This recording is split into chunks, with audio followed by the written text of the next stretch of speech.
Hi class, we're going to be copying an angle. So I got a little smarter on this one and I decided to cut these out and turn them around for you. So here's the steps we're going to be doing. So if you want to pause and get a picture of that or copy it or whatever, go right ahead.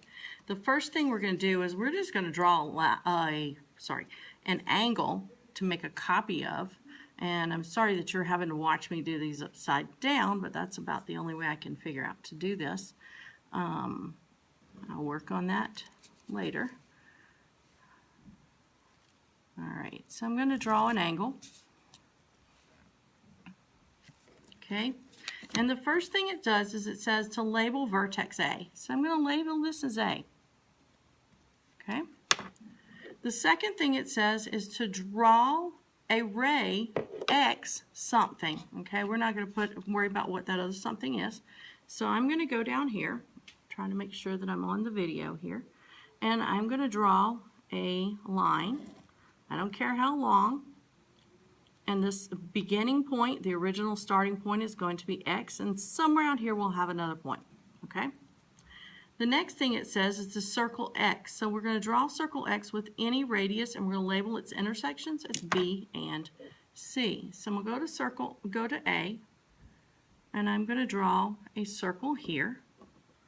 And it could be any size. It could be big or smaller. The bigger it is, the easier it is to work with, and the more accurate it is. Okay, so there's my circle.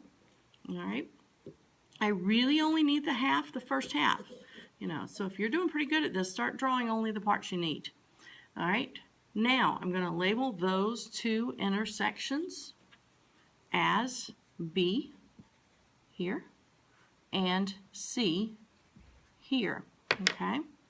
Now I'm going to go down here to circle X, and with the same radius, I'm going to draw same radius that I just had. I'm going to do another circle, and I'm going to label it as the intersection as D. Okay, so I'm going to go here, use the same radius you had up there. Okay, and we'll draw a circle here. It can be bigger, it can be smaller, but it should be the same as the one you use. And you don't need the whole circle, just draw what you need. Okay, and we're going to label this point as D. Okay, so now you can probably see that XD is representing segment, or ray AB up here. This ray is the same as that one. So now I got to figure out where is C on this arc. So where is C going to be? Here. Okay, and so it tells us to measure with our compass from B to C. Okay, so over here, I put my point at B, and I open it all the way up to C. Okay, and I'm just going to put a little rub here so I can make sure that I'm exactly on point C. Okay, I want to be exactly on it, so I'm just putting a little rub there. All right, then I'm going to pick this up, and it says now draw circle D with radius BC. So this is my radius. Now I'm going to stab D, and now I'm going to put a circle here. Really only need the rub, but we could do the entire circle if needed. Mine just happens to go through point X. Wow, that was interesting.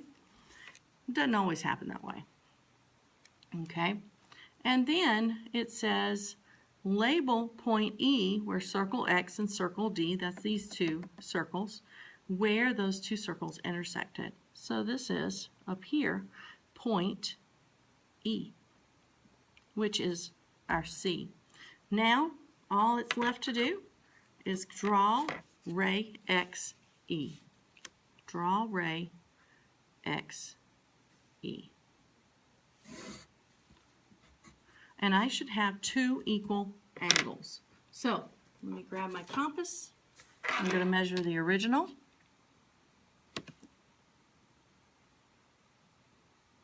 Oh, look, it's exactly at 60 degrees. That doesn't happen very often.